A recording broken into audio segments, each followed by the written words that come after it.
How you doing? Yeah, appreciate that. Appreciate that. Let's go ahead and dive right in. Let's see what the market's doing. It did change a little bit from yesterday, but overall, it's looking fairly healthy, which is a good thing. So we're going to start over here, and we're going to look at the national load counts. This is loads in to loads out. So trucks taking loads in as compared to trucks taking loads out. Um, Very similar to yesterday. Start at the top here. Arkansas still looking pretty healthy. California, and also something to keep in mind. This is just a generic overview. What this does is give us an idea of what states to look at when we're going in and analyzing this next screen, which actually is a picture of the United States. So that way you can actually see where the freight's at, because like it says that California is 500 loads heavy, but when we actually go in there, it's only a couple of markets that are heavy. So you can't just run to California. You need to kind of pick your spots. So anyway, California looking healthy. Iowa's still looking healthy, although I probably wouldn't take a van there. At least that's not personal experience, but that's what I've heard. Idaho, Illinois, I think has picked it up a little bit from yesterday. Indiana looking really solid. Um, Indiana, you're going to see that Indiana and Ohio are going to be kind of where it's at right now. North Dakota, it looks like if you took a load into North Dakota, you're not going to get stuck, so that's great. New Jersey, really healthy. I'm not a fan of going to the Northeast, but Pennsylvania and New Jersey today, they're real solid. So those are really the hottest markets. And then something else to kind of point out is Texas. Texas is struggling right now. We got 3,800 loads in and only 3,200 loads out. So might have to take a cheaper load to get out of Texas. So that's a little rough.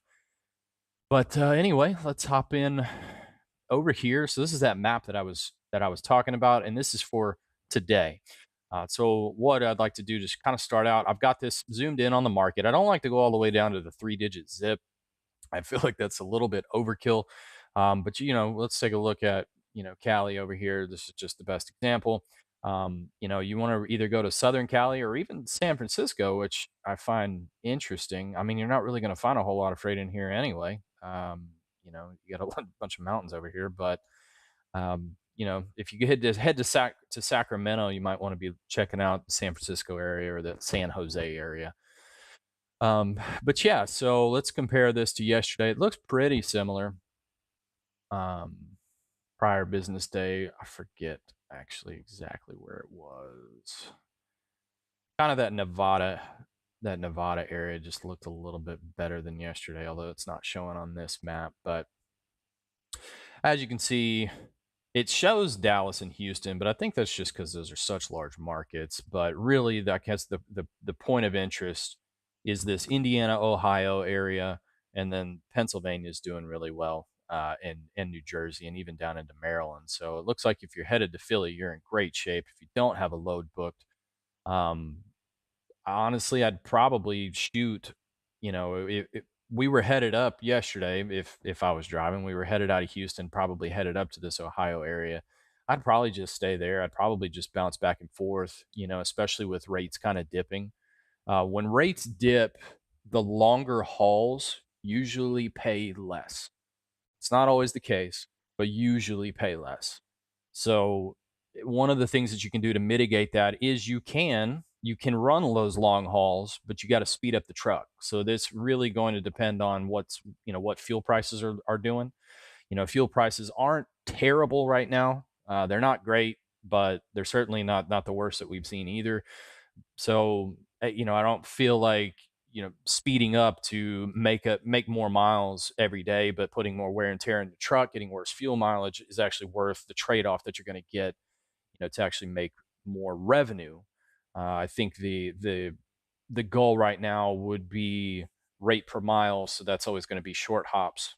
If you can do that 300 to 500 mile range, if you can really push it, 550, that's going to be where your money's at. And it looks like Indiana to Pennsylvania, which I don't think is quite 500 miles. It might be on some of the trips, but I think just wearing out those lanes, wearing out those roads right there is probably your best bet. It looks like if you can't grab something like that, maybe heading down to Atlanta right there. Although it's showing red, but it's only a plus 45 when I pull that up. Plus 45 is pretty good, but it's not going to be great. I mean, even we look over here in Houston showing plus 99, Dallas showing plus 83, and there's a lot of loads compared to the trucks in the area. So proceed with caution. That's a bit of a smaller area, but it's Atlanta. It's not like you're going to get stuck or anything like that. Um, we are going to go and just look at this real quick in case you missed the stream yesterday. I'm not going to go too far into it, but fuel prices, they were up a little bit from June to July. And then from last year, it's down 2%. Whoop de doo. The van to the load to truck ratio from June to July, it actually went down 11.5%, which is bad. Compared to last year, it's up almost 15%, which is great, right? But we did see that dip, that 5 cent dip from July to August, kind of what we're looking at right now. For vans, it's five across the board. Flatbed dip down to 242 a mile, and reefer dip down to 240 a mile. And to if you're just listening, van average is 201 a mile. So that's good. I mean, it's not great. Let's not kid anybody. It's not great, but at the same time, it's higher than when I was running. So that is good to see. Um, yeah, it just is what it is, right?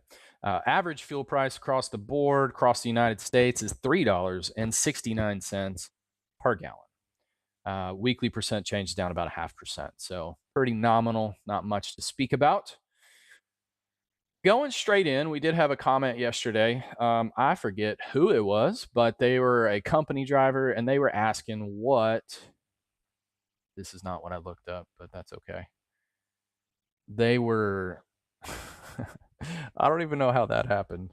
I'm pretty sure this was a search that I did yesterday, but it's okay. I remember. They were running out of Garland and they were running over to Tuscumbia, I believe. Tuscumbia. So we're gonna look there. I had it pulled up, but I don't know what happened. They were just curious what that average lane rate was. If you meant Tuscumbia, Alabama, that average lane rate is just under $2 a mile. And if they have contracts, it's always going to be a little bit higher. That's just the way it is.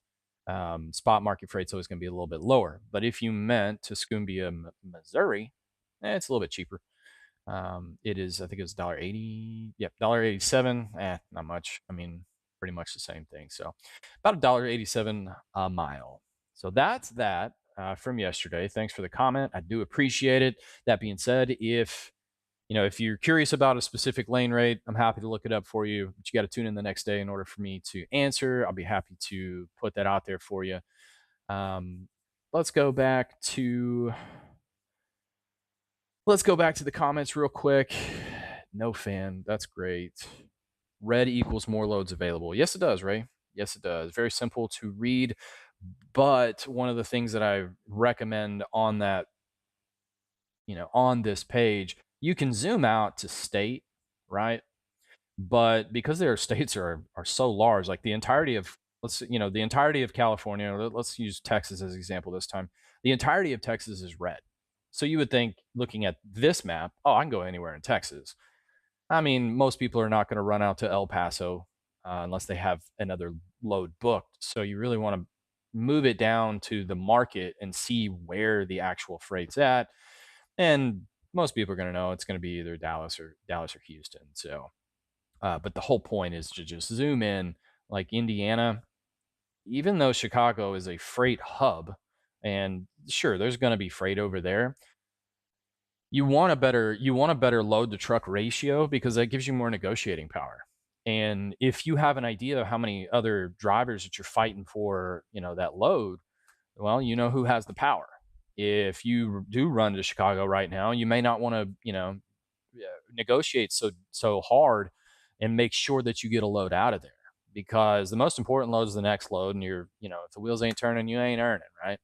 And so just knowing where that freight's at, where to position your truck, or even if you do take a load into Chicago, You might want to, you might want to deadhead down closer to Indiana, or there's lots of different ways to spin it, but you get the general idea. So coming back over, let's see here. Let's fire up Houston. See what they're looking like, because I am curious. I've got a 150-mile deadhead. I started out with 200 yesterday, but I guess that's just the flatbed in me. You'll have to forgive me for that one. So it looks like, wow. I mean, it looks like we got $3 a mile freight. It's a short hop, $1,000, but I mean, that was my goal, $1,000 a day. And it looks like somebody's posting lots of loads right now, but I am curious. What are we, no, that's $550. Not interested. Love it whenever brokers just spam the load board, don't you? Like they, like this guy right here posting that load twice. Oh, that's a different load. Doesn't always happen that way, but a lot of times it does. You'll see duplicates. If you know what I'm talking about, if you've seen a load board. By the way, if you are curious, hey, look, there was one right there. If you're curious, or if you are interested in signing up for DAT, just real quick, I just want to thank them. They've really helped me out. They're giving me access to DAT despite not having my an MC number. And they are basically they're sponsoring the entire channel at this point.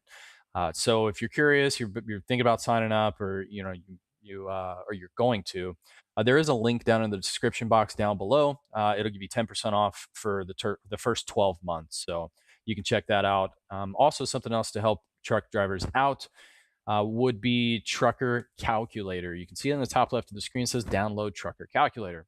That is just a fantastic tool. I preached all the time about knowing your numbers. If you don't know your numbers, if something measured can get improved. If you're not measuring it, or even if you have no idea what your numbers are, like, it drives me nuts. You need to know. You need to know. So check that out. It's a fantastic way. You could just plug and play.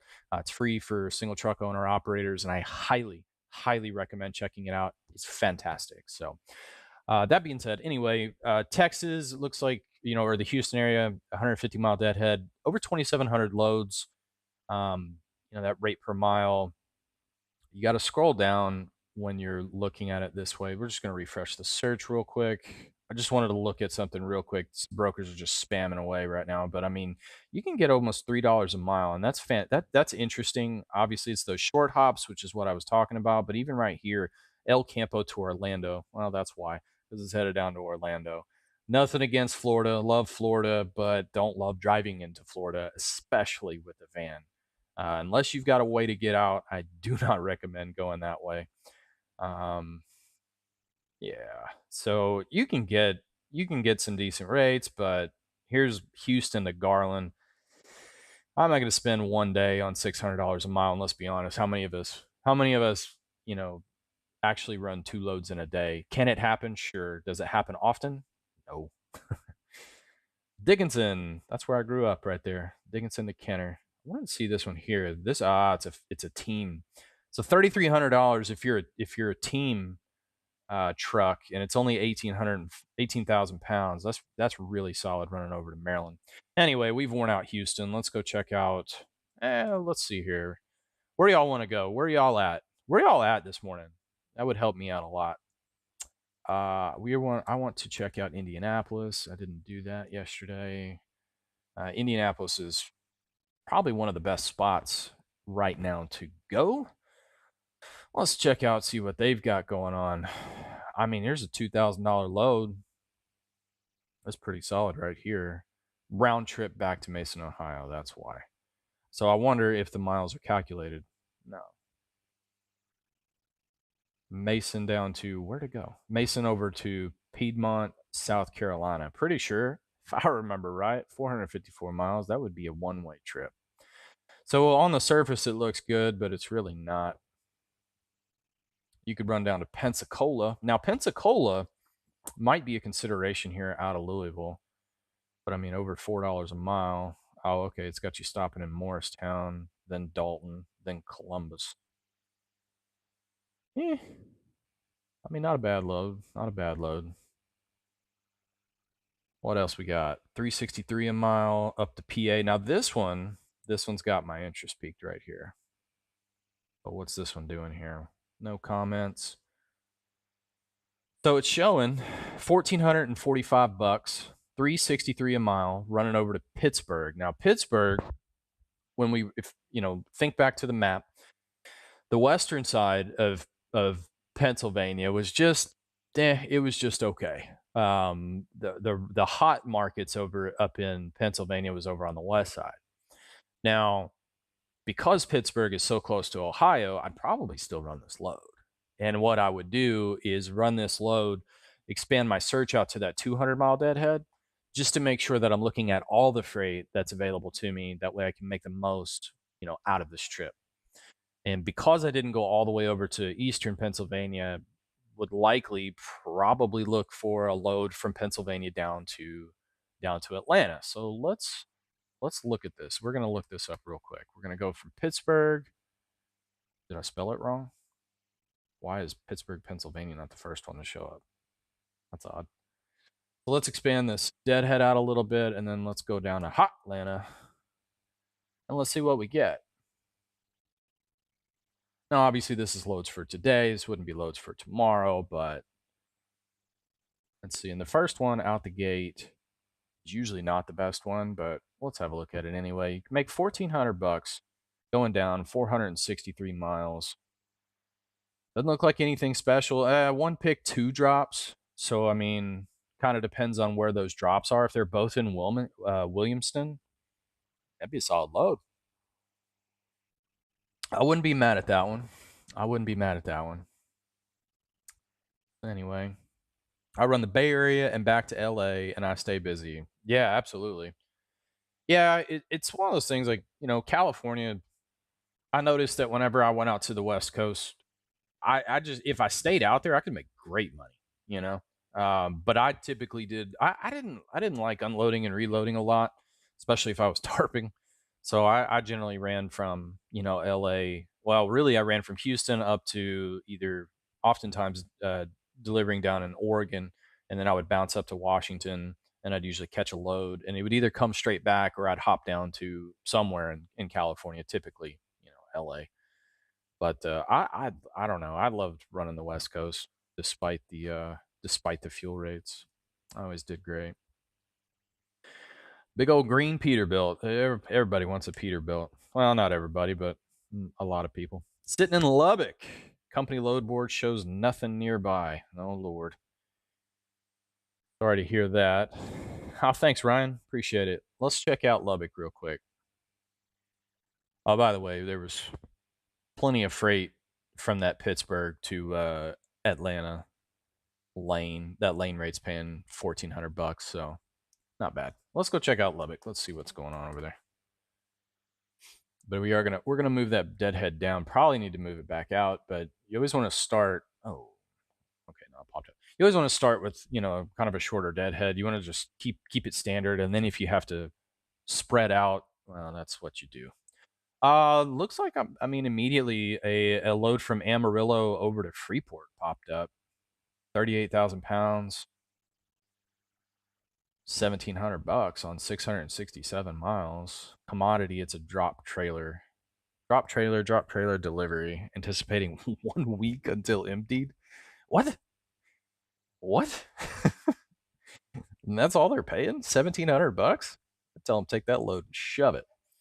At the same time, if you are going home and you live in, kind of near Freeport, near Houston, and you just happen to be in Amarillo, I mean, I guess that's not the worst in the world, but I would negotiate for way more than that. That's asinine. They want to keep a trailer for a week, and they're paying $1,700, $255 a mile.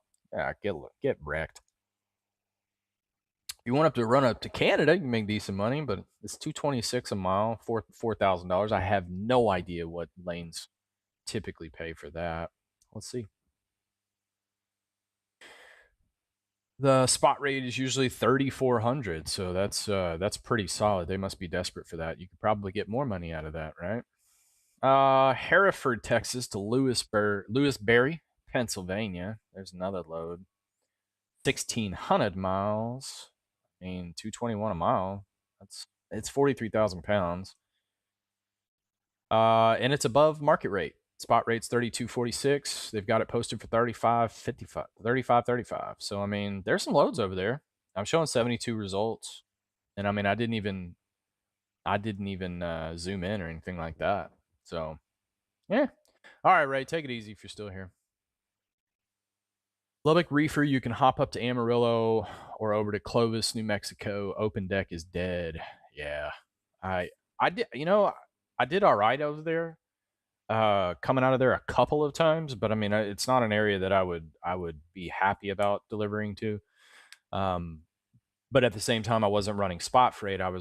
I stayed away from spot rate when I was at Landstar, and it was almost always it was Landstar, Landstar freight that they some of the freight that they don't post on the major load boards. I have no idea of how their freight is still. I haven't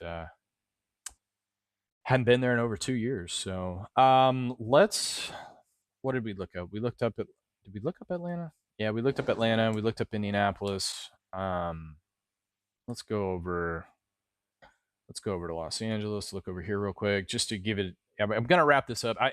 I have a tendency to ramble. I'm definitely gonna try not to do that. I certainly don't want to do that.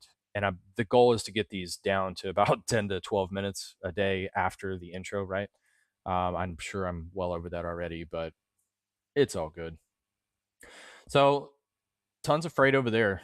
Um, Short hop over to Kingman. Here's that south to north that I was talking about from Fontana up to Albany. Now that just seems like a lot. I mean, it's just got two drops and it's only 14,000 pounds. The typical spot rate on that is 2,700. They've got it posted for 3,700. Hot load. There's got to be something about it. I would be suspicious of that. I would be asking all kinds of questions just to see what is up with that. No Landstar. That's funny. But 3,700 bucks, $3.92 a mile on 14,000 pounds. That sounds like a dream load. If it's too good to be true, it oftentimes is. But that's a good one right there. That's Amtrans Expedite LLC. I would probably give them a call, see what's going on with that. New chatter. Been subscribed for years, but I didn't recognize you clean. But wanted to say hi. This is awesome. Don't see many people doing this. I appreciate it, Jacob. Um, yeah, it's yeah, the beard, the beard just I was growing it back out actually recently, and man, my face was just so dry.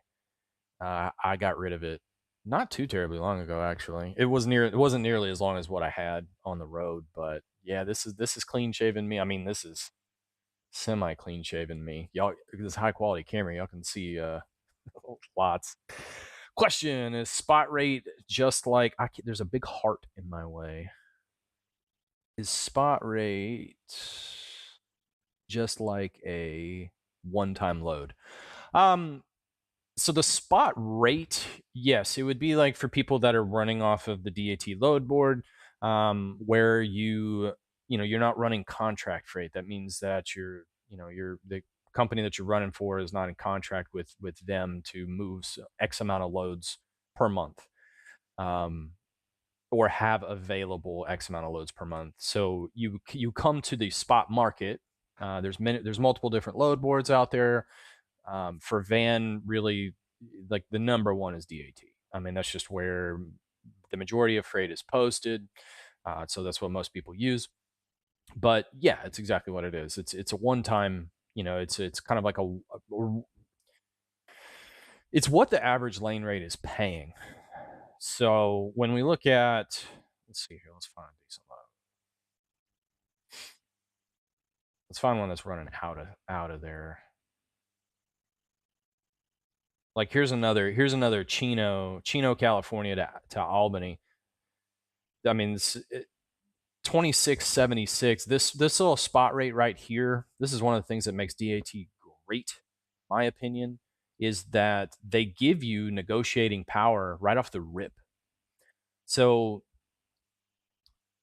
clearly we've looked at two loads, right, that we've pulled up over here in the Los Angeles market. And when we look at this spot rate, it's 2676, right? But they're offering $3,200 on this load. So we've only looked at 2 loads, and they're both well above the average, the spot rate. This is kind of typical of what people have been moving that load those loads for in DAT over the past 15 days. So you can see a kind of fine print right here. You probably can't see it on YouTube, but 15-day average. So it's 929 miles, and 15-day average is saying 2676. I mean, that tells me that the Los Angeles market is hot right now. It's just, I mean, we've looked at 2 lows. Could it be luck? Sure. It RNG just happened to look up a couple loads that are paying phenomenal. But oftentimes brokers don't drop their pants whenever they're first posting a load unless it's super hot. So the fact that we've got so much freight that's paying above average, at least from what I've seen so far, too, you know, um, tells me that the market's in good shape. And knowing that, if I don't want to go to Albany, if I want to go somewhere else, especially if I want to take, go to an area where there's not a lot of freight, I can negotiate more. And that's probably why this is so far, so far over average, average spot rate, is because there's just not a lot of freight once you get up there. So there's 2 ways to combat that. You can go up there and you can sit, which I never like to do. I think that that's not a good thing. I would sit occasionally, but I would only sit in good markets. Or you can book a load, like, if let's say we booked this load right now, I would immediately turn around and start looking for another load coming back. And I probably really wouldn't negotiate very much. I'd probably just take what I could to get out of there. I mean, you're looking at 344 a mile. I mean, that's $1.44 over $2 a mile. Now, I know West Coast, you can't really run for $2 a mile. So whatever it is you're running for, maybe it's 250 a mile. Maybe that's what you look for. It's 44 cents over. Let's call it a dollar, make math easy. I mean, dang, you could take $1.50 down. You're never going to run for $1.50, but you could take $1.50 down and you're going to average your 250. You know what I mean? So, yeah, just different ways to look at it. That's, kind of how you can take loads into poorer areas, or not poorer, but, areas that just don't quite have the freight, and run back out. So, are there different subscription levels for any given load board? Oh yeah, of course. Um, Yeah, always, and you get different or access to different tools generally. Um, DAT is set up really well for just their. I think they've got $100 subscription. They've got a couple other subscriptions. I'll be honest, I'm not savvy as far as what it is that they actually offer. I know that there's a DAT IQ. So if you enjoy, different tools to help you make more money, I mean, you can pay more, and they've got access to all kinds of different tools. Um, and then um, you've got brokers. They use it. They're going to use a different. Obviously, they're going to use a different subscription, and then you've got trucking character carriers where they're going to have multiple keys, so that way they can have multiple drivers. If they're having their booking their loads and stuff like that. So yes, but anyway, long answer for a very short, a long answer for an unnecessarily. So before you go, what the deal? You trucking? I'm not, Ryan. That's why I'm doing this every day. Um, the goal is to do this Monday through Friday, obviously as much as possible. Now, next Monday, I can still do it when I have my kids, but obviously if I'm on vacation or whatever, but I'm not trucking. I sold my truck a couple of years ago, and it was kind of interesting, really, that the way that it all went down. This was back when trucks were. I don't know if you kept up with how much trucks were going for. Like, trucks were through the roof at this point, and I knew this, right? And so I was just curious to see if my truck would sell, right? And I put a for sale sign on it, sitting in my parking spot where I parked over here near, fairly close to my house. And man, literally the first day I got 2 offers on it. and it was one of those things, like, it was just they made me an offer I couldn't refuse. You know what I mean? So, I knew I could sell the trailer really quickly. I wasn't concerned about that. I mean, despite having difficulties with it, it was a written hour and it was fairly new. And I had all kinds of equipment to go with it. So it sold in like 3 days, I think, to the first person that I took on it. And so sold all my equipment, man, and just got off the road. Um, it was more a personal decision. I was making really good money. There wasn't anything wrong with that. Hell, the truck was nearly paid off. I mean, I was sitting in the gravy seat, but at the same time, I was missing my kids grow up. They are now 7 and 5, and it's been fantastic. I've been able to spend a lot of time with them, and they actually know who I am now, and they actually you know, I don't know. We don't need to get into all that, but yeah, it was my kids. That was 100% the decision why. If I didn't have them, yeah, I'd still be running, man. I enjoyed it a lot. I loved truck driving. I loved flatbedding, and I would still be doing it. But love my kids more. And you only get. I can always come back and be a truck driver in the future. I can't make up for lost time with them, and I just didn't want to do it anymore. And I had the opportunity, so I took it. So anyway, yep, yeah, it just is what it is. And yeah, absolutely, Jacob, no problem. Thank you so much. Appreciate it, Jamie. Thank you. Thank you. That's why I'm getting out of farming.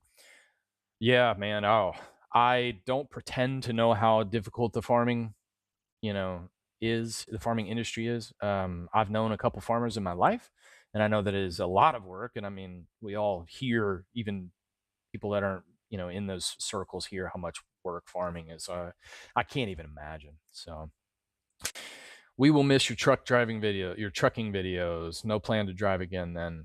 I appreciate it, Ryan. No, it probably not. And I mean, by the time I'm able to, I'm sure the industry will have changed so much that I wouldn't even recognize it at that point. No, the goal is to stay on this side. I have some very grandiose ideas for things that I want to do in the trucking industry. And you know, this is a stepping stone for that. Um I don't know if they'll ever come to fruition, but if they do come to fruition as planned or as thought up in my head, it'll be a game changer for a number of people. And so it's one of those things that I've got my eyes set on that. I'm in a position now where I can focus on that, but it is going to take a long time to build. A long time. I mean, we're talking like a couple of years. So it's not going to be anything that's going to happen soon, and I'm not promising anybody anything. But at the same time, if I can pull these ideas together, um, I'll at least be able to help truck drivers from this side. So that's the goal, man. That's the goal. Yep, y'all keep the shiny side up, drivers. We're gonna go ahead and cut it here. Appreciate everybody. Thanks for tuning in. Like I said, please hit that like button. Consider subscribing if you're not. Do all the things. Do all the things that us stupid YouTubers ask you to do. I appreciate it. But hey,